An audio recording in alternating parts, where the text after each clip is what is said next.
구독, 좋아요. 국민의힘 좀 한번 볼게요. 김문수 전 장관, 김문수 전 후보이기도 하죠. 당권 도전 출마 선언을 했는데 일단 어떤 의미가 있다고 평가를 하세요? 아무래도 뭐 그 대선에서 또 네. 패배하시고 본인 또 거기에 대해서 후보로서 책임질 부분이 있다라고 하면서 말씀도 하셨는데 예. 사실은 그 출마를 하라라는 각계의 요청이 너무 많았습니다. 이 한 달 동안. 여러분들도 아시는 분은 다 아시겠지만 거의 뭐 이틀에 한 번씩 출마 촉구 대회 같은 게 열렸어요. 그런 과정에서 어떻게 하면 본인이 당과 그리고 나라를 위해서 판단을 하는 게 좋을지에 대한 뭐 굉장한 그 심사숙고가 있으셨던 걸로 알고 있습니다. 그래서 뭐 그런 부분에 대해서 이번에 결단을 내리신 거고 그리고 아마 그 쉽지 않은 길이 될 거예요. 대선에도 패배했고 지금 그 국민의힘이 극심한 분열 양태, 혼돈의 상태를 지금 거쳐가고 있지 않습니까? 예. 이런 과정에서 당 대표로서 그 당 대표 후보로서 내세워야 될 어젠다 설정도 쉽지 않고 그리고 당 대표가 되고 나서도 어떻게 하면 이렇게 거북이 등짝처럼 갈라져 있는 제 세력들을 통합해가면서 어떤 미래를 만들어갈지 그것도 참 쉽지 않은 길입니다. 그리고 내년에 지방선거가 있지 않습니까? 그리고 그런 와중에도 또 지방선거를 준비를 해야 돼요. 그래서 많은 분들이 지금 현 시점에서는 지방선거가 어렵다라는 예측을 또 많이 하고 계세요. 그런 와중에 지금 김문수 후보가 이 당대표가 된다 그러면 이거는 어찌 보면 독이 된 성배 같은 그런 부분도 될 수가 있습니다. 그 본인의 이제 정치 인생도 걸려 있고 본인의 정치 인생보다 더 중요한 당의 운명이 걸려 있고 그런 것들에 대해서 이런 많은 각계각층의 출마 촉구 요청에 대해서 어떤 식으로든지 이게 당을 재건해야 되느냐 설계를 해야 되느냐 그런 고민을 마음속으로 깊이 하신 것 같고 그리고 나서 이제 출사표를 던지신 겁니다. 그래서 아마 여러 가지 앞으로의 행보에 대해서 우리 당원과 지지자분들의 판단이 다 있으실 거예요. 뭐 비판과 쓴소리도 당연히 있으실 거고 그게 아니라 또 기대나 아니면 앞으로의 그런 행보나 이런 거에 대한 여러 가지 좀 소망이나 이런 것도 있으실 것 같아요. 가감 없이 김문수 후보에게 다 말씀을 해주시고 그러면 김문수 후보도 그런 이 전당대회 과정에서 발생을 하는 당원들의 그리고 지지자분들의 동지들의 이런 의사나 이런 것들이 하나로 모아지는 과정에서 또 새로운 어떤 추가적인 비전을 더 제시하리라고 생각을 하고 있습니다. 그렇군요. 근데 어제 이제 조경태 의원도 당권 도전 선언했잖아요. 예. 출마 선언을 했는데 그 내용을 보면서 이 사람이 무슨 얘기를 하는지 저는 의아스러웠는데 이런 얘기를 했어요. 극우 극단 세력과 완전히 결별해야 된다. 여기다가 이제 과감한 인적 청산만이 사는 길이라 이렇게 주장을 했어요. 조경태 의원은 지금 누구를 극우라고 보는 건지 극단 세력으로 보는 건지 그것도 참 궁금하고 이상하고 인적 청산이 지금 아마 몇 사람 이렇게 막 출당시키고 이러면 아마 당이 그냥 살아날 걸로 생각하나 보죠. 어떻게 보세요? 조경태 의원이 이제 뭐 이런 뭐 극우 극단 세력이니 인적 청산이니 하는 이야기가 뭐 어떤 진정성이 있지도 않은 이야기예요. 그러니까 내 말은 극우 극단 세력이 진짜 어딘가 누가 있는데 네. 내가 그거를 뭐 절연하거나 뭐 아니면 인적 청산을 하겠다라는 그 말이 본인의 진정성이라면 이 판단의 가치라도 있어요. 논쟁의 가치라도 있고. 근데 진짜 그냥 하는 이야기거든요. 자기가 입장이 지금 그 친한동훈계로 분류가 되셨잖아요. 네네. 그러면 친한동훈계의 어떤 표를 받아야 되잖아요. 그 표를 받을 때 친한동훈계 표 받으려면 뭐 해야 되지? 사실은 이게 기준이지. 그걸 이제 가상의 그래서 저걸 만들어요? 예, 예. 네. 그래서 그거는 내가 무슨 말하면 득표할 수 있을까? 사실은 정청래하고 비슷한 이야기라는 거예요. 정청래도 국민의힘을 막 뭐 위헌정당 세력이니 뭐 내란 세력이니 하잖아요. 척결해야 된다고 하잖아요. 마찬가지예요. 그러니까 이 조경태 의원도 뭐 극우 극단 세력이니 뭐 인적 청산이 척결해야 된다고 하잖아요. 근데 아까 정청래 왜 그러냐고 했을 때 표 받으려고 자기 지지자들한테 예. 어필하려고. 예. 그리고 조경태 의원 또 자기 지지자들한테 어필하는 거예요. 친한동훈계로 이미 굉장히 그 알려져 있기 때문에. 그러면 점점 더 그런 어떤 메시지가 셀 수밖에 없죠. 그러면 자 아까 지금 원장님 말씀하시는 것처럼 극우 극단 세력이 누구냐? 그러면 인적 청산은 어떻게 하냐? 없다니까요, 플랜이. 플랜이 없어요. 정의도 없고 플랜도 없어요. 예. 그냥 그 말을 하면 그 구호를 외치면 올 것 같아가지고 그냥 그걸 하는 거지. 언제 조경태 의원이 그렇게 선수를 오랫동안 정치하시면서 어떤 세력과 결별하거나 어떤 청산을 한 적 있나요? 자, 한 번이라도. 근데 이 정치판이 고양이 커가지고 호랑이 되는 경우는 없습니다. 호랑이 새끼가 호랑이 되는 거예요. 그 명언이네요. 예, 예. 예. 근데 호랑이가 가장 취약할 때가 새끼 때거든요. 많이 죽어 호랑이 새끼들이. 근데 다만 호랑이 새끼는 새끼든 중호랑이든 대호랑이든 호랑이인 거예요. 예. 그래서 그거는 딱 보여. 어렸을 때도 보이고, 그러니까 제가 뭐 여기서도 말씀드렸지만 김문수 후보가 제가 만난 10년 동안 8, 9년을 야인이에요. 근데 그 보자마자 조금 지나서 이해를 했어요. 아, 저분 언젠가 대권 도전을 할 수 있는 사람이구나라고 생각을 했어요. 그때 너무 이제 좀 고생을 많이 하셨는데 결국 대권 도전에 대통령 후보까지 갔잖아요. 그런 것처럼 그 행색이 초라하든 아니면 그게 뭐 지금 당장 뭐 끈떨어져 보이든 그 클래스가 있는 사람은 클래스 계속 있는 거예요. 그런 게 있는데 아무리 선수가 많아도 그러니까 고양이가 밥 많이 먹으면 살찐 고양이가 되는 거지 그게 호랑이가 되는 게 아니에요. 예.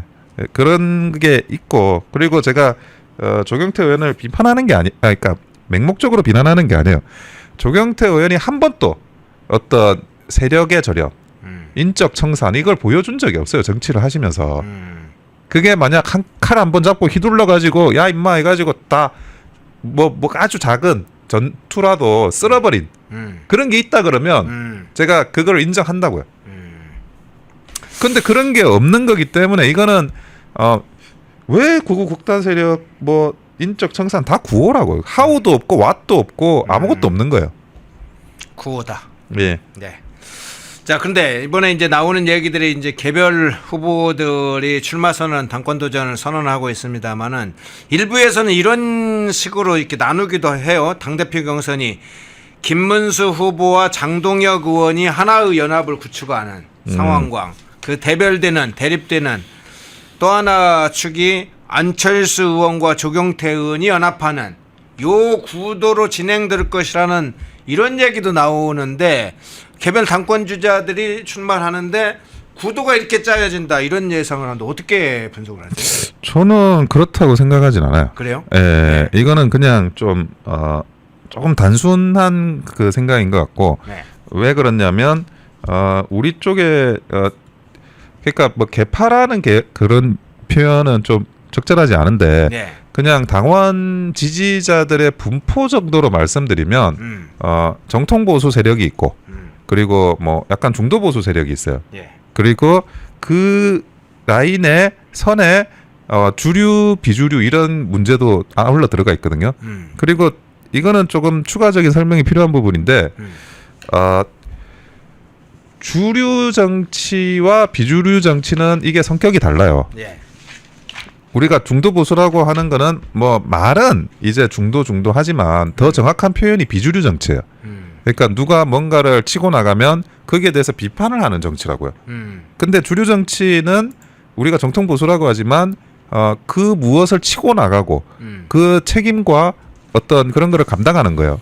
그거는 그만큼 또 권한이 있게 돼요. 주류 정치를 하는 거는. 그래서 그 주류와 비주류가 계속 싸우는 건데 지금 현재 김문수, 장동혁 이분들은 주류 정치, 정통 보수 주류 정치 쪽으로 이제 계열이 넘어가고 있고, 그리고 안철수, 한동훈, 조경태 이분들은 비주류 정치를 하는 거예요. 근데 주류 정치와 비주류 정치는 성격이 제가 자꾸 다르다고 하는 게 비주류 정치는 여러 계열이 나뉠 수 있어요. 예. 주류 정치는 그게 아니에요. 하나예요. 하나를 가지고 그냥 원코어에서 이거를 그냥 제로섬 게임을 하는 거예요. 예. 그러니까 우리가 벌을 한번 보자고요. 예. 1벌은 많으면 많을수록 좋죠. 그런데 여왕벌은 하나가 필요한 거고 2번, 3번 여왕벌은 어떻게든 죽어요. 죽여요. 다른 벌들이. 예. 예. 그래서 주류 정치를 한다는 거는 그만큼 한번 그 주류의 어떤 세력은 건설되기도 힘들지만 한번 건설이 되면 이제 굉장히 뭐랄까 이런 그거를 기초로 해가지고 일사불란하게 다시 재정립이 그러니까 되는 게 있어요. 구축된 시스템이 견고해진다. 견고해져요. 네. 예. 근데 비주류는 오히려 진입이 쉬운 거예요. 나는 이런 비주류, 나는 저런 비주류, 나는 요런 비주류 이렇게 가는 거예요. 네네. 예. 근데 더 정확하게 이야기를 하면 비주류라는 거는 우리가 흔히 중도 보수 쪽에도 비주류가 존재하고 네. 약간 많은 우파로 조금 더 간 쪽에도 비주류가 존재할 수가 있어요. 예. 예, 그러니까 그리고 근본적으로는 이 정치라는 거는 주류를 세우는 작업이에요. 그러니까 그러면 비주류는 나쁜 거냐? 그게 아니에요. 그렇게 비판하는 사람이 필요하다니까요. 그 사람들의 그 대변자가 또 필요해요. 그 사람들이 비주류가 대변을 하면서 이 주류의 어떤 걸 같이 세워 나가는 거예요. 주류의 어떤 체계를. 주류의 체계가 있어야 그 다음부터 이 정당이 돌아간다니까요. 아니 내가 열심히 해서 당을 위해서 열심히 했어. 그러면 나한테 보상이 줘야 돼. 누가 보상을 해줘요? 주류에서 어떤 게 코어가 성성이 돼서 야, 걔 열심히 했으니까 걔 좀 챙겨줘. 이렇게 말할 권위체가 필요하잖아요. 주류 권위체가 사라졌어요. 박근혜 대통령 탄핵 이후에. 그래서 우리 당이 이렇게 고생을 하는 거라고요. 예. 근데 이거를 굉장히 열심히 세워야 되는데 그러니까 여기서 여러분들이 제가 아까 고양이가 커서 호랑이 되지 못한다는 게 다른 사람들이 이 비주류를 했던 사람들이 그러면 주류 체계를 세우면 되잖아요. 비주류로 가는 사람들은 주류가 못 돼요. 그러니까 오해하시면 안 돼요. 비주류가 주류를 교체하는 게 아니에요. 신주류가 구주류를 교체하는 거고 신비주류가 구비주류를 교체하는 거예요. 신구의 싸움이 그래서 권력 체제나 주류 비주류가 교체되는 양상인 거다. 네, 그렇습니다. 그러니까 지금 이런 여러 가지 그런 정치적인 우리가 가지고 있는 굉장한 어려움들이 예를 들어 뭐 또 새로운 분이 오셔가지고 조금 쉽게 여기에서 중심이 되시는 그런 모든 현상들이 우리가 이 주류 체계가 붕괴돼서 그래요. 지금 또 없어요. 사실은 뭐 개파 나쁘다 그러는데 아니 국민의힘도 민주당도 대한민국이라는 기준으로 보면 개파잖아요. 네. 정당이라는 게 개파라고요. 그 자체가 개파라고요. 근데 그러면 내가 개파인데 내 안에는 개파가 없냐고요. 그렇잖아요. 이 안에도 개파가 있는 게 정상인 거예요. 근데 그 개파가 건강성이 사라졌어요. 그러니까 어떤 중지를 모아나가는 그런 힘들이 사라져가지고 한번 보시자고요. 당 내부에서 의원들이 여론이 형성돼가지고 어떤 우리 당의 대표 의견이 되는 경우가 얼마나 있어요.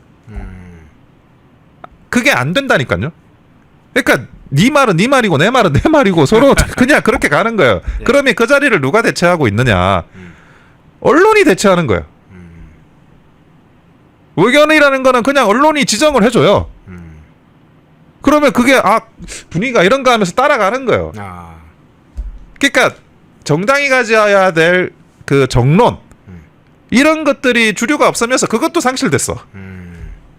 개파가 없어야 된다라고 하는 게 아니라 그 정론을 만들어가는 개파가 있어야 된다니까요. 건강하게. 네네. 지금은 우리 당이 그런 상황이고 그리고 이분들도 뭐 안철수, 한동훈, 조경태는 연합도 되고 경쟁도 돼요. 네. 그런데 그거는 판단을 하는 거예요. 자기들이 뭐 유리하면 연합하는 거고 불리하면 경쟁하는 거고. 왜? 여기는 비주류 섹터니까. 네. 근데 김문수, 장동혁은 경쟁이에요. 이건 내부 경쟁이에요. 이건 주류 섹터이기 때문에. 예. 근데 뭐 장동규 의원이 그렇다고 해서 경쟁에서 진다 그래서 뭐 정치는 계속 하는 거니까 지금 지는 게 뭐 내일 또 진다 그런 건 아니니까 또 뭐 저는 김문수 후보님을 지지하는 입장에서 그렇게 표현하는 거고 또 뭐 선거라는 거 모르는 거잖아요. 예. 예, 그런 여러 가지 상황들이 복잡하게 얽혀서 돌아가게 될 것 같습니다. 예. 근데 김문수 후보 이 문제는 한번 좀 살펴봐야 될 것 같습니다. 지난번에 이제 이준석 의원, 한동훈 전 대표, 전한길 강사, 이 김문수 후보가 이 사람들 다 품고 가겠다, 뭐 이렇게 이야기를 하면서 이 발언 이후에 한쪽만이 아니라 여러 쪽, 양쪽으로부터 비판을 받는 상황이 됐어요. 이준석, 한동훈을 싫어하는 사람들 쪽으로부터 비판도 받고, 예. 한쪽에서는 전한길 강사를 또 비판적으로 나쁘게 보는 사람들로 그 예. 측에서도 또 공격을 해대고 그렇죠. 그런 상황이 됐는데 어떻게 보세요? 예, 출마 선언 때 질문 받고 이제 전한길 씨가 입당한 거에 대해서 좀 네. 호의적으로 이야기를 하니까 친길게라고 한철수 예. 의원이 또 김문수 후보를 비판하셨는데 예. 이거는 뭐 그 제가 김문수 후보 생각이 이렇다라고 말하는 건 좀 주제는 없는 것 같아요. 근데 이거는 제 생각이에요. 제 생각인데 우리 당이 어떻게 가야 되느냐 거기에 대해서 뭐 김문수 후보와 뭐 상의한 이야기가 아니고 그냥 이 김문수 후보가 이런 말을 했다 그래서 하는 이야기도 아니에요. 자, 많은 사람들이 우리 내부에 있는 어떤 다른 세력을 죽이자부터 시작을 해요. 죽이자. 예. 인적 청산이라는 게 죽이자는 거잖아요. 그렇죠. 예. 그래서 죽이자라는 것부터 시작을 하는데 다시 정청래 이야기를 해볼게요. 정청래는 어떻게 하고 있죠? 우리 내부 세력의 누군가를 죽이자고 하나요? 아니 밖의 세력을 밖의 세력을 죽이자고 하잖아요. 예. 그렇죠? 예. 그러면 내부에서는 뭐 과연 그 이재명과 김어준 사이 갈등이 없나요? 그게 더 사생결단하는 동네잖아요. 예. 그럼에도 대외적인 이슈는 야당을 죽이자요. 그렇죠? 예. 근데 그게 여당인들 왜 저러나 하고 내가 좀 황당한 건데 어쨌든 지금 안에서 어떤 누군가를 죽이자는 이야기를 하는 게 아니라 밖에 있는 외적을 공격하자, 죽이자 이러는 거예요. 그렇죠. 근데 당이 가진 체력과 자산은 무엇인가라는 걸 우리가 한번 생각을 해봐야 되는데 저는 그게 1번이 역사라고 생각합니다.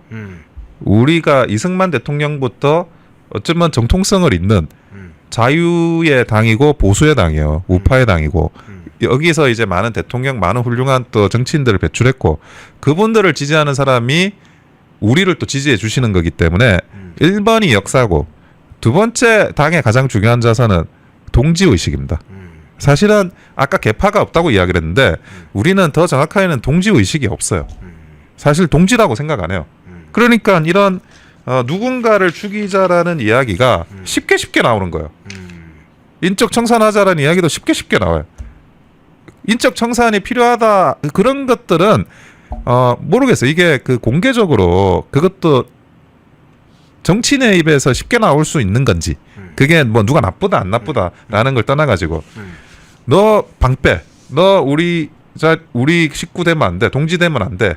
정당이 그렇게 말한다는 게 이게 너무 쉬워졌어요. 우리 당에서. 제가 뭐 며칠 전에 그 이승만 대통령 60주기 추도식을 갔습니다. 김문수 후보와 같이 갔어요. 그 김문수 후보께서 또 같이 가자고 하셔가지고 같이 갔는데 이 추도식이 뭐예요? 제사 지내는 거잖아요. 네. 제사 때 와가지고 이 같이 인사하고 그 떡을 나눠주시더라고요. 네. 음식도 나눠 먹고. 그런데 그 와중에는 이제 생각이 다른 사람들도 있어요. 근데 이승만이라는 하나의 인물을 통해서 같이 이렇게 제사 지내고 밥 나눠 먹고 그게 동지예요. 근데 우리가 지금 이 동지의식이 남아 있느냐? 한쪽에서는 한쪽을 죽여야 된다 그러고 한쪽에서는 또 반대쪽을 죽여야 된다 그래요. 근데 사실은 내가 김종혁 그 전 최고위원을 권영세 전 비대위원장이 뭐 고발한다 그러고 윤리위 회부하고 뭐 그런 걸 보면서 이게 좀 황당한 게 그게 뭐 마지막에 그 한덕수 후보에 대해서 당이 100억 선거 아니냐 이런 것 때문에 발끈하신 것 같아요. 김종혁 전 최고는 한덕수 위해서 쓴 돈이 뭐 있다는데 하면서 공격하고 그리고 권영세 의원은 그게 아닌다라고 하면서 또 이의제기하면서 서로 고발안에 윤리위하고 그런데 여기에서 가장 직접적인 피해 당사자 누구예요? 김문수 후보잖아요. 자기들이 싸우고 있어. 아 그러네요. 예. 정작 그 피해를 당한 당사자는 정작 가만히 있는데. 그 김문수 후보는 가만히 있잖아요.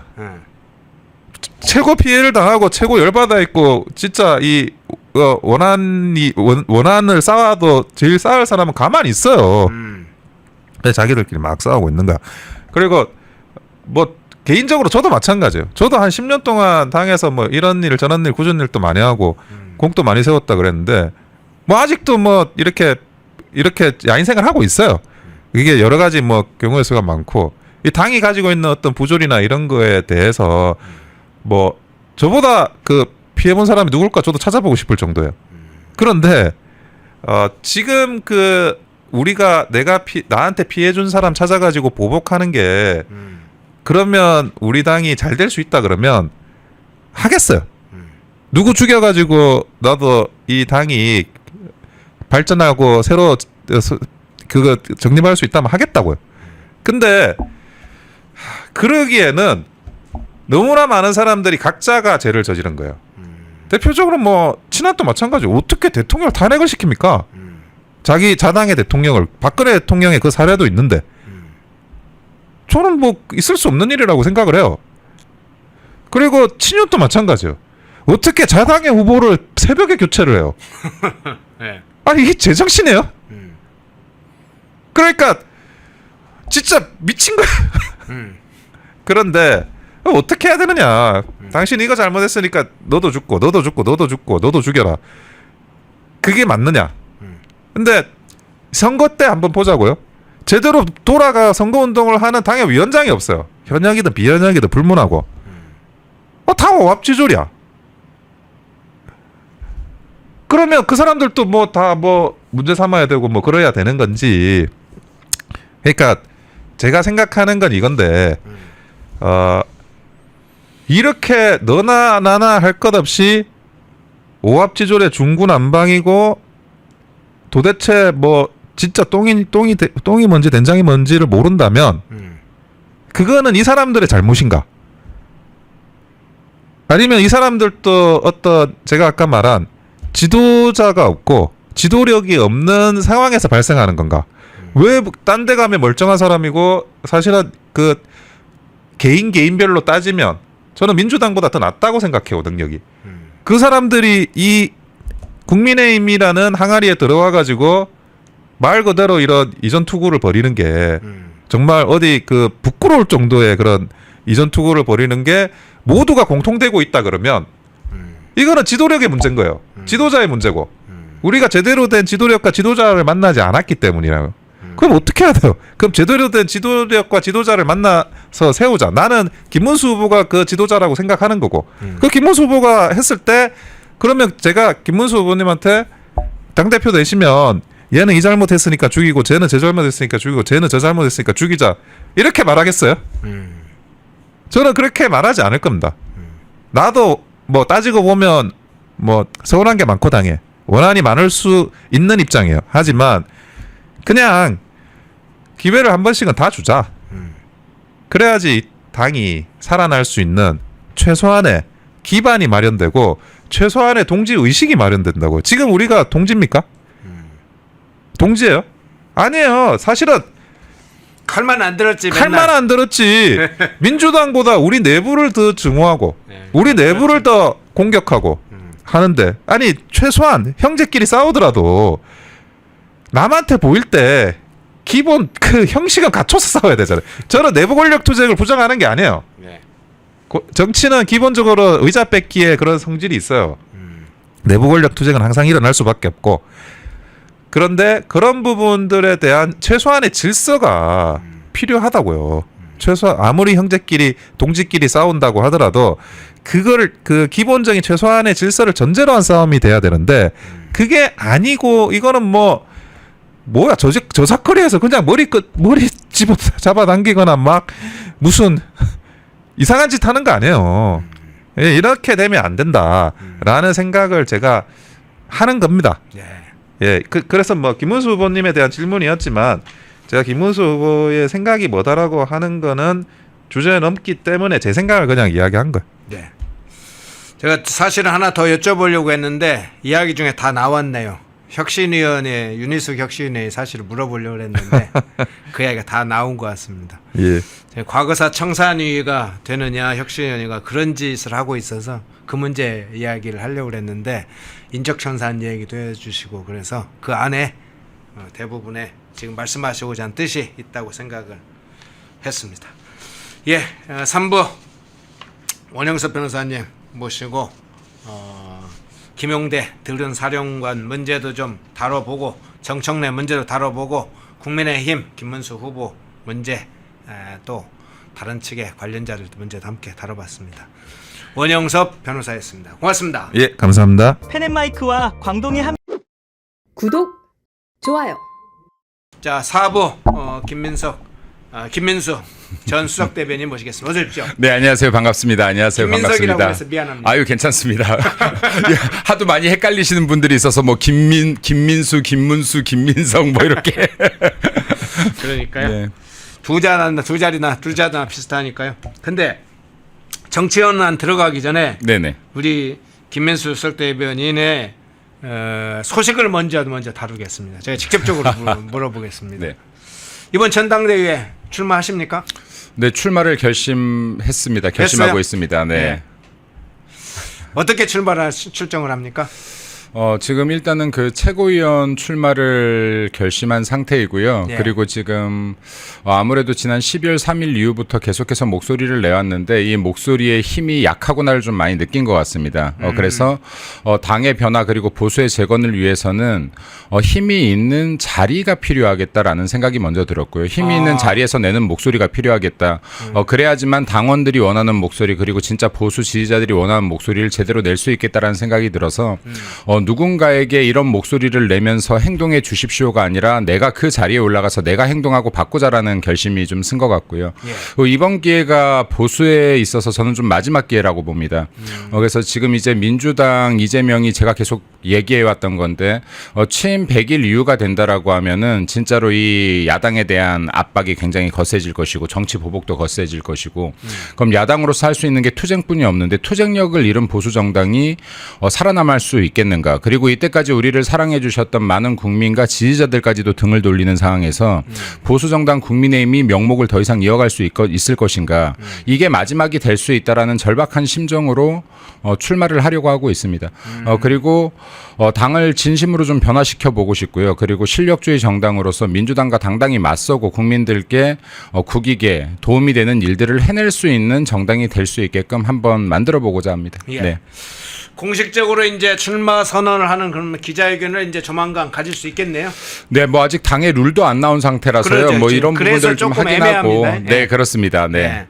근데 이제 최고위원제를 그걸 폐지를 할 수 있을까요? 지금 최고위원제가 가지고 있는 장점들이 굉장히 많이 있는데. 최고위원이 가지고 있는 장단점이 있다고 봅니다. 사실은 지금 최고위원들이나 당대표가 서로 견제하면서 좋은 의견도 내고 서로 다른 의견들도 절충하고 해야 되는데 그래서 제가 알기로는 당원 당규상에 지금 최고위원이나 당대표가 팀을 짜서 못 나오게 돼 있거든요. 근데 지난 전당대회에서 이걸 약간 묵인했죠. 네, 묵인하면서 그러면 이제 최고위원회 자체가 의견을 교신할 수 있는 자리가 안 되겠죠. 아무래도 팀을 짜서 나왔는데요. 네네. 네, 그래서 이제 이런 단점이나 장점들이 분명히 함께 존재합니다만은 중요한 것은 지금 최소한 대한민국 보수를 대표하는 보수 정당이라면 우리가 정한 당원 당규는 우리 당의 헌법과 똑같거든요. 네, 그럼 이 헌법은 지켜야 되지 않겠습니까? 근데 이것이 항상 전당대회 때마다 룰이 바뀌고 뭐 8대 2라고 당원 8 그리고 여론조사 2라고 당원 당규에 나와 있음에도 불구하고 선거 때마다 여론 100%로 하겠다. 또 지금 선출 방식을 바꾸자고 주장하는 네, 이거 지금 있죠? 당원 당규를 손바닥 뒤집듯이 뒤집는 거 아닙니까? 당원 당규를 바꿔놓지도 않은 채로 당원 당규를 지키지 않는 것인데 이런 규칙들도 지키지 못하는 정당이기 때문에 누가 신뢰할 수 있겠는가? 여기에 당의 소속원들인들 신뢰할 수 있겠는가? 그래서 이번에도 뭐 최고위원을 없앤다 만다라는 이야기가 있는데 만약에 없애면 당대표 출마할 계획입니다. 네. 네. 최고위원제가 없어지면 당대표 출마한다. 아, 그렇군요.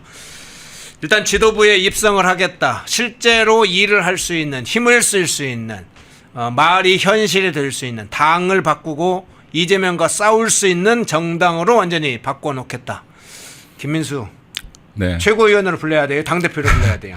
여기에서 일단 제가 이렇게 말하는 것은 당원 당규를 쉽게 건들지 말라는 말씀을 드리고 싶고요. 그렇군요. 네. 그리고 만약에 제가 당대표 너무나 훌륭하신 후보들이 계시지만은 여기에서 당선이 되지 않는다고 하더라도요. 설령 당대표 후보로서 최소한 그 자리에서 당원들이 보는 자리, 국민들이 보는 자리에서 내 목소리를 낼 수는 있겠다라는 생각이 듭니다.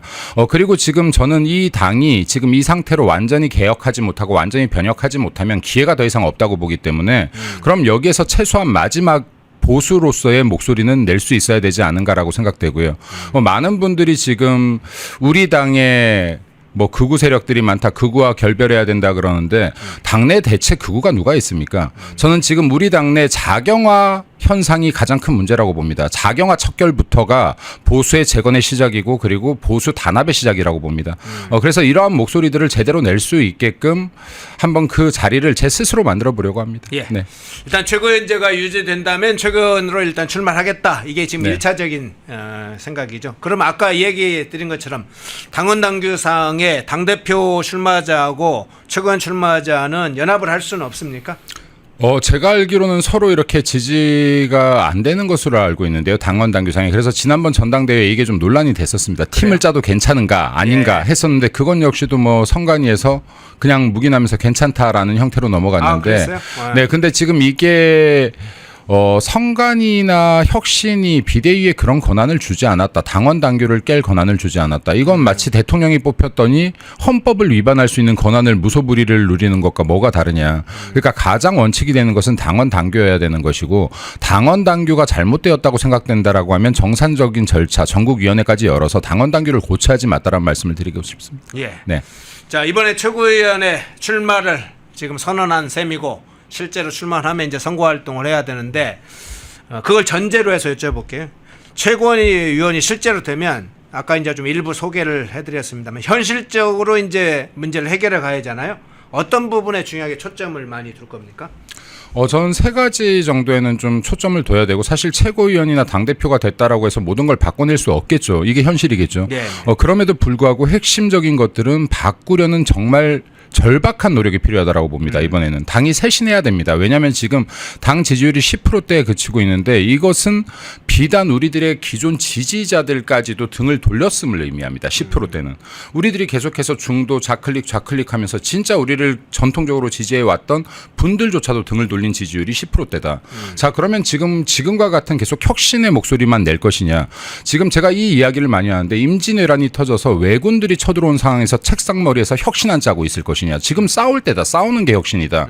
지금 우리 당의 가장 큰 병폐는 싸워야 될 때 싸우지 못하는 것이고 소리내야 될 때 소리내지 못하는 것이 가장 큰 병폐이자 적폐라고 저는 말하고 싶습니다. 이것부터 제대로 혁신하고 개혁해내야 싸우는 정당으로 바뀌어야 된다. 우리가 목소리 낼 때 목소리 낼 수 있어야 되고 국익과 국민을 해하는 정책이 나올 때 싸울 수 있어야 된다. 그러라고 정치인들을 뽑아놓고 만들어 놓은 것인데 싸울 때 싸우지 못하기 때문에 소리 낼 때 소리 내지 못하기 때문에 국민의힘 보수정당이 지금처럼 이렇게 나약해진 것이다. 그리고 허약해진 것이다. 라는 말씀을 좀 드리고 싶습니다. 그래서 아까 제가 말씀드렸었는데 첫 번째로는 당내 자경화 형상을 멈춰야 된다. 네, 자경화 현상을 멈춰내는 역할을 할 것이다라는 말씀을 좀 드려야 될 것 같고요.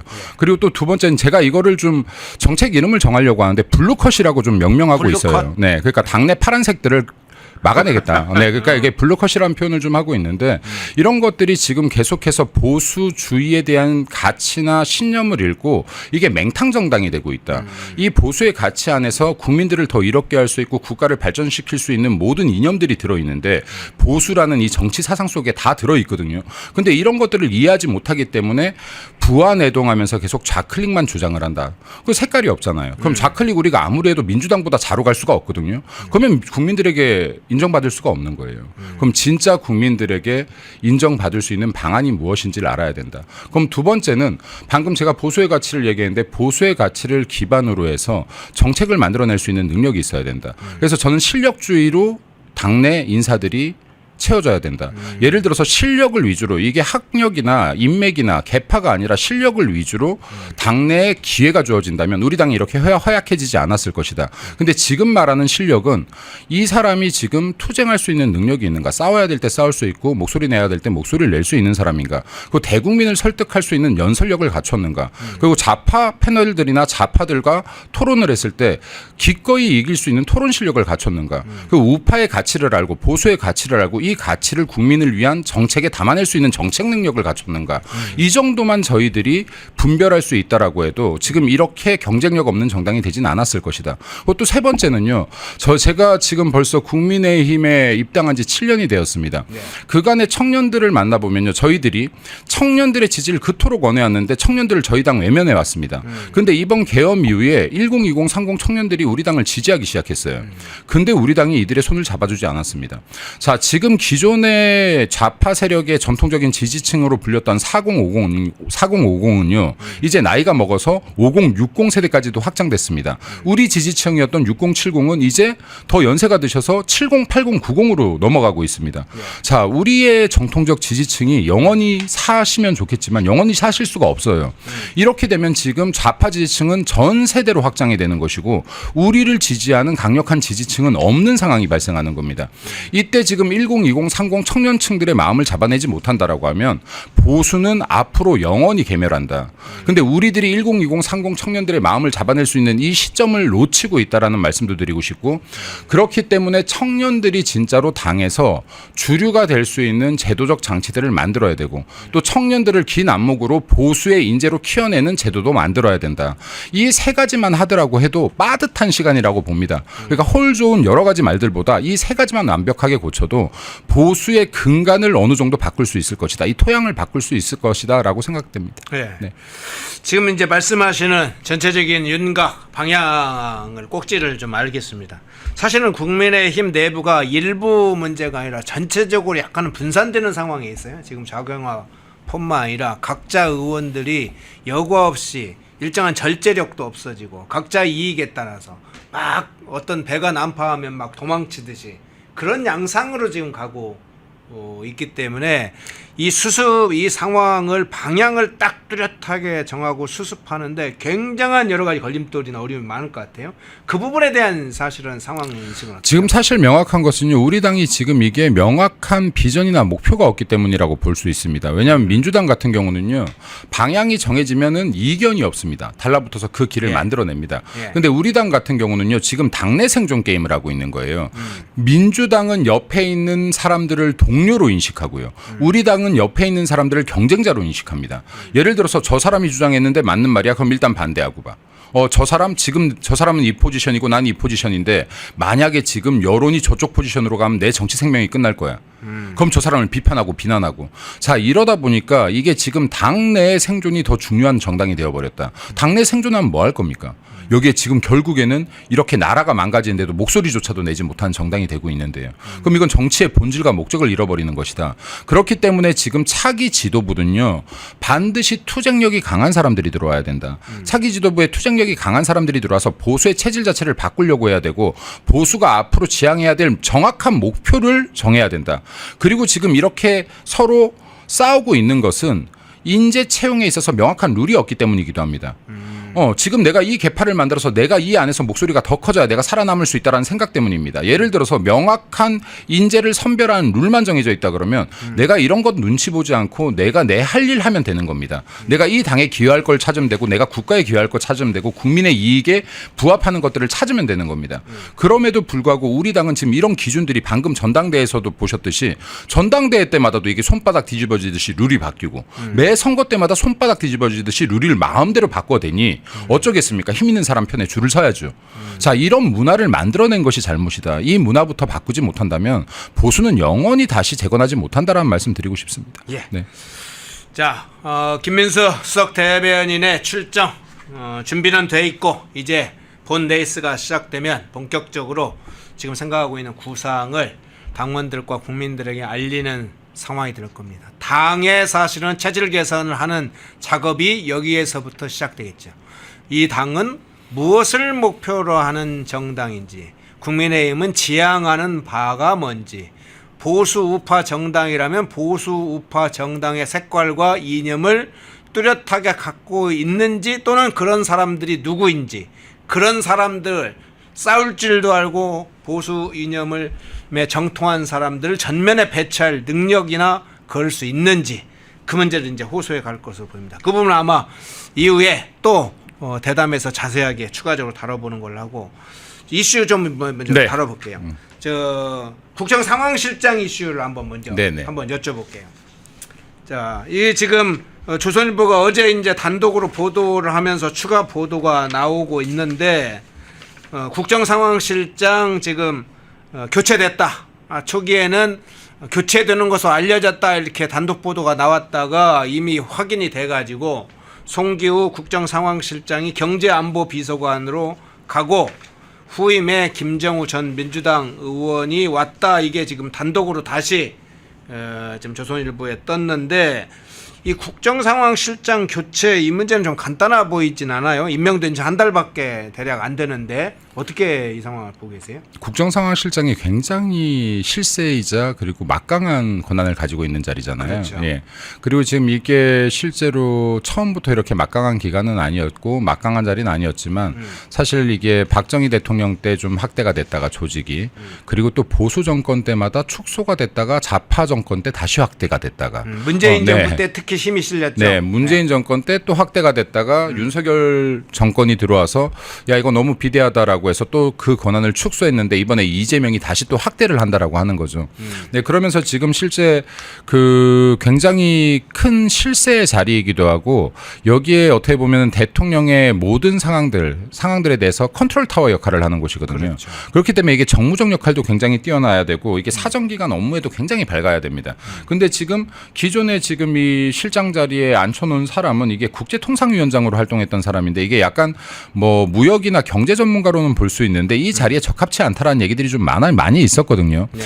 그럼에도 불구하고 지금 굉장히 가까운 사람을 앉히려다 보니까 측근 인사를 하려다 보니까 지금 능력에 붙이는 사람을 앉혔다라고 봐야 될 것 같아요. 근데 이 능력에 붙인다는 걸 왜 이렇게 빨리 발견했냐? 그럼 이번에 이게 홍수 피해와도 큰 연관이 있을 것이다. 그럼 상황실장 같은 경우는 지금 이런 홍수 피해 상황에서 소방국이 뭐 소방청이라든지 지금 그리고 군대라든지 여러 곳들과 이 연계들도 해야 되고 하는 것인데 지금 이런 대처들이 자연스럽게 늦어질 수밖에 없었었고요. 또 대규모 인명 피해까지도 발생한 상황인데 지금 여기에서 제 역할을 하지 못했을 가능성이 굉장히 높다. 지금 한 달뿐이 안 되는데 지금 어리버리하지 않았겠습니까? 지금 내가 제대로 알지 못하는 업무고 제대로 된 보고도 하지 못했을 것이고 그럼 여기에 대한 비판들이 굉장히 일었을 겁니다. 어디에서? 여권 내부에서. 왜냐하면 여권 내부에서도 지금 권력 암투 시기거든요. 그럼 내가 서로 우리 편이 서로 좀 더 좋은 자리를 차지해야 되는데 지금 이 기회야말로 서로 밀어내고 또 새 사람이 들어가기에 너무 좋은 기회죠. 네, 그러니까 이 안에서도 제가 볼 때는 권력 암투에 여러 보이지 않는 장들이 열렸을 가능성이 굉장히 높고 그 사이에서 실질적으로는 경질당해서 밀려났다라고 보는 것이 맞지 않겠는가라고 생각되어지는데 지금 이것은 지금 이재명 정부의 하나의 경고탄이라고 봅니다. 그러니까 정보용입니다. 네, 그러니까 경고탄이 될 수가 있다. 왜냐하면 지금 이재명 그 주변의 인사들을 보면 지금 성남 사람들이라든지 기존의 측근들을 막 넣고 있는데 네. 측근들이 필요한 부분 분명히 정치에서 있습니다. 네, 그럼에도 불구하고 정말로 국익과 국민을 위한 자리, 정말 이 능력이 먼저 우선돼야 되는 자리에까지 이 측근들로만 다 채워넣는다라고 하면 결국에는 국정이 마비될 것이고 국민과 국익에 피해가 발생하게 될 것이다. 이 부분을 좀 이재명이 좀 인지를 하고 인사를 한다라면 좋지 않을까라는 생각이 듭니다. 예. 그리고 이런 잘못된 인사에는 지금 국민의힘이 그때 충분히 맞대응을 해서 싸우는 노력이 필요하다라는 말씀도 좀 드리고 싶습니다. 예. 진행하다가 저거 좀 사진이 잘못 배치가 된 것 같아서 미리 말씀을 드립니다. 앞서 이제 보신 사진이 이재명이 나오고 다른 부분에 한호섭 윤석열 정부 시기의 국정 상황실장 한호섭 실장 나중에 정무수석도 했죠. 그분이 사진이 나와서 마치 그분이 지금의 송기호 국정상황실장처럼 오해할 수 있었기 때문에 그 사진 부분은 추가적으로 보여주지 마시고요. 왜냐하면 보시는 시청자가 혹시나 오해할 수 있기 때문에 송기호 실장은 아니고 윤석열 정부 때 국정상황실장 한호섭 실장이었다는 사실을 다시 수정해서 사진이 오해가 없도록 그렇게 이해를 해주시기 바랍니다. 그런데 국정상황실장 하면 이제 이야기 좀 컨트롤타워 이야기도 해주셨는데 국정원과 특히 검찰, 경찰 이런 그렇죠. 정보를 네. 전체 취합하는 곳이잖아요. 특히나 재난 관련된 상황에 관해서도 상당히 중요하게 이게 정보를 취합을 사전에 각 부처로부터 해서 대통령에 보고를 올리고 상황만 단순하게 상황 보고만 한 게 아니라 주요 현안에 대해서 해석해. 방향을 네. 좀 제시를 한단 말이에요. 그런데 마침 묘하게 지금 이번 사건에서 폭우가 발생하는 시기이기도 했습니다. 그래서 지금 어떤 사전 대처를 못했다는 이야기도 나와요. 근데 전혀 못했을 것 같아요. 그러니까 방금 이제 앵커께서 말씀하셨지만 앵커께서는 또 대통령실에 근무하셨으니까 아마 이런 구조들을 너무 잘 알고 계실 것 같아요. 근데 지금 이제 실제로 이런 정보들이 여러 가지 정보들이 취합이 되는데 제가 아까 정무적 능력에 대해서 얘기한 것이 이 정보를 해석하는 거는 해석하는 사람마다 저마다 별개거든요. 그렇죠. 예를 들어서 지금 우리들이 정치 현황을 파악한다 그래도 사람마다 똑같은 정보가 들어와도 해석의 방향이 다를 수가 있는 거 아닙니까? 그럼 결과적으로 이 해석 능력이 뛰어난 사람을 정무적 판단 능력이 뛰어나다라고 하는 것인데 그럼 이 자리 같은 경우 상황실장 같은 경우에는 진짜로 정무적 판단이 정확한 사람이 들어가야 되는 거죠. 그러려면 여러 경험을 갖추고 있어야 되는 겁니다. 근데 여러 경험을 갖추고 있어야 되는 것인데 이게 통상 쪽에 대한 경험뿐이 가지고 있지 않은 사람이 지금 이 막중한 자리에 들어갔다. 그럼 이게 제대로 된 위기 상황 대처가 될 수가 없었을 것이다. 그럼 위기 상황 대처를 못했다라고 해서 질책받고 끝나는 것이 아니라 이것이 국민의 인명으로 피해가 발생하는 것이고 지금은 네. 저 실종자, 사망자 거의 30명 그럼요. 되잖아요. 네. 그리고 국민의 재산으로 피해가 발생하는 거죠. 그렇죠. 그렇기 때문에 제가 아까도 말씀드렸지만은 진짜 국익과 국민의 안전과 관계된 자리에서는 내 측근이 아니라 능력 위주의 이 인사를 해야지만 된다. 그리고 이런 것들이 이루어지지 않을 때 야당은 야당으로서 처절하게 싸워야 된다라는 말씀 좀 다시 한번 강조하고 싶습니다. 예. 네. 곁들여서 이 문제도 한번 엿들여 볼게요. 지금 초기에 오광수 민정수석이 낙마했는데 그때만 하더라도 뭐 인사 검증 문제 준비가 안 돼서 그렇다 어쨌다 이야기가 좀 있었습니다. 근데 청와대 안에 지금 인사비서관이나 총무비서관이 이 성남 경기 라인의 핵심들이 지금 배치됐는데 이 사람들이 다 지금 인사 문제를 다루고 있다고 지금 하잖아요.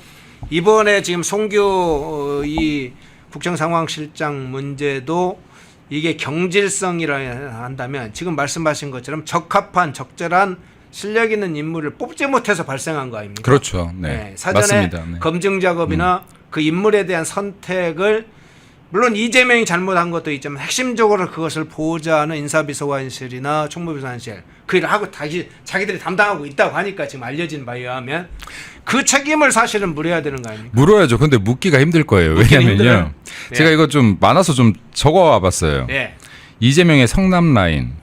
그래요? 네. 그럼 네. 김병욱 전 국회의원이 정무비서관 네. 하고 있습니다. 여기 7인회 중에 한 명이었죠. 그리고 김현지라는 사람이 총무비서관 하고 있어요. 김현지 아시죠? 예, 예. 네, 여기 이재명과 굉장히 많은 뭐 얘기가 있는 여기 아주 최측근의 여성으로 알려져 있는 김현지가 총무비서관으로 들어가 있습니다. 그리고 또 김남준이라는 자가 제일 부속실장으로 들어가 있는데 김남준 같은 경우는 성남 지역 아름방송 기자 출신이에요. 네. 그리고 성남시장 당선 이후에 성남시와 경기도의 대변인을 했던 사람입니다. 또 김용채 인사비서관 이 사람은 국회 선임비서관 출신이에요. 또 윤기천 제2부속실장. 지금 이게요 보면은 성남 출신들이 지금 계속해서 들어가고 있는 거예요. 그렇죠. 자 그러면 이 사람들에게 인사권이 주어졌어요. 인사 검증권이 주어져 있어요. 자 그럼 누가 들어갈까요? 이 사람들이 또 측근이 들어가요. 이 사람들과 가까운 사람들이 들어갑니다. 그럼 이 사람들은 또 누구랑 가까울 거예요? 성남 사람들하고 가까워요. 네, 그럼 이게요. 결국에는 성남시장 때 가까웠던 사람들을 중심으로 이게 실세 구조가 어느 정도 형성될 것이다. 그리고 제가 볼 때는 이재명 같은 경우가 국회보다는 성남에 믿을 만한 사람들이 더 많을 걸로 저는 판단이 돼요.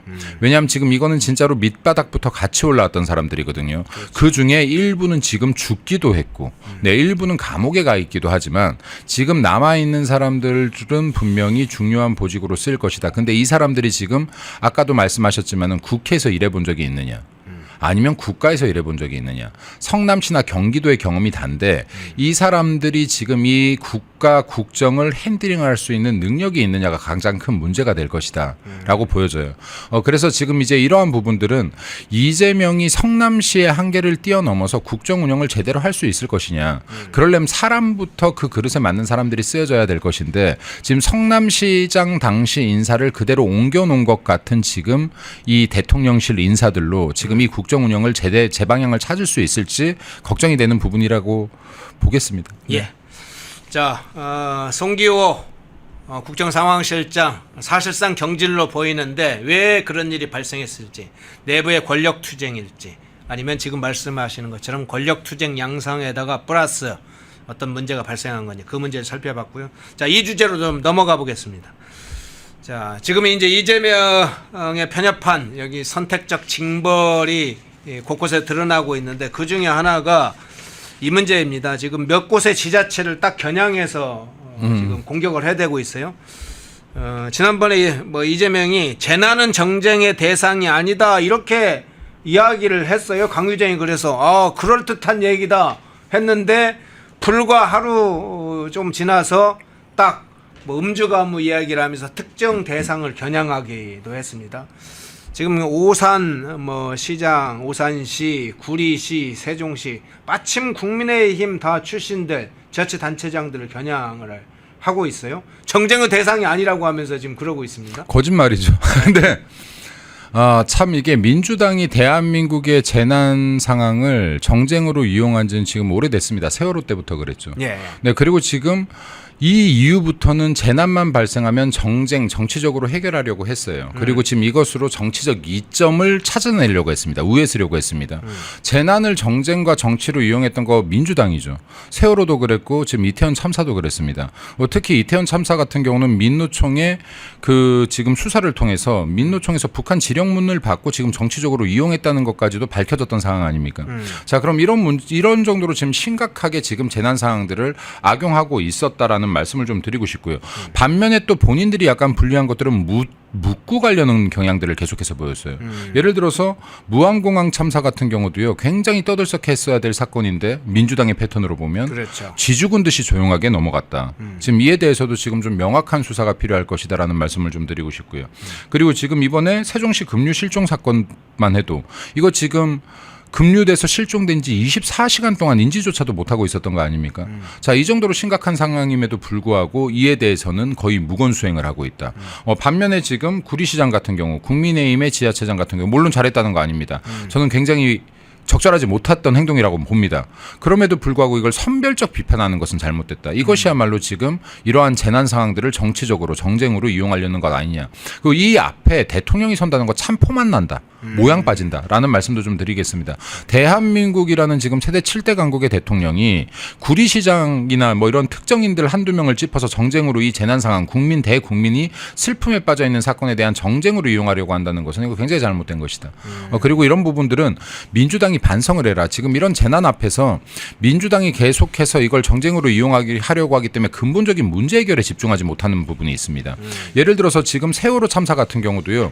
진짜 그때 국가에서 해야 될 거는 근본적인 문제 해결이고 지금 향후에 이러한 문제들이 재발하지 않게끔 하는데 초집중을 하는 겁니다. 여도 야도 다 힘을 합쳐야 되는 부분입니다.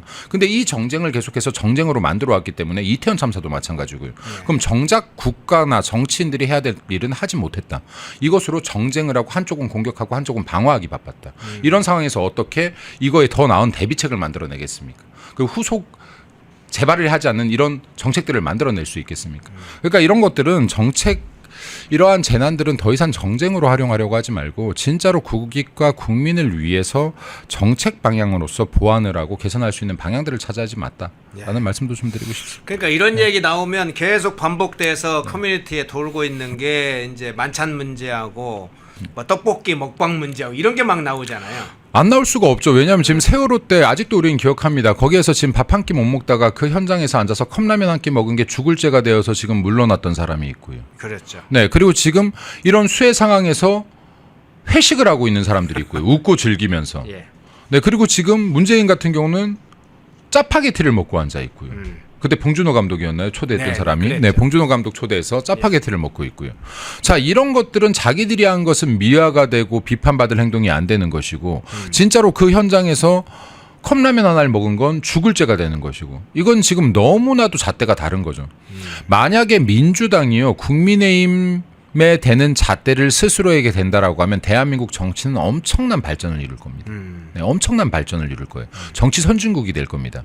근데 이것을 정쟁으로만 이 잣대를 이용하고 본인들은 정작 뒤로 더 나쁜 짓들을 하니 네, 대한민국 정치가 사류를 벗어나지 못하는 것이다 라는 말씀도 좀 드립니다. 예, 마지막 질문 드릴게요. 앞에 제가 오프닝 멘트 때 이 4대강 사업이 사실은 이번 폭우 인명피해를 상당 부분 오히려 막는, 정권은 못했지만 이명박 정부 시절부터 했던 4대강 사업, 그 후로 사실은 본류, 낙동강, 한강 뭐 이런 4대강의 본류와 지천, 하류 지천들을 계속 정비를 해왔던 곳은, 그리고 보를 해체하지 않았던 곳은 오히려 큰 피해를 막았고, 그렇지 않은 곳은 피해를 당했다. 그래서 오늘 뭐 중앙일보는 대전 같은 데를 아주 자세히 썼어요. 네네. 여러 낙동강의 여러 지역도 지류 하천을 잘 정비한 곳과 그렇지 않은 곳을 구분해서 이야기를 했는데, 자, 그 실제로 이번 폭우를 겪으면서 이 4대강 사업 어떻게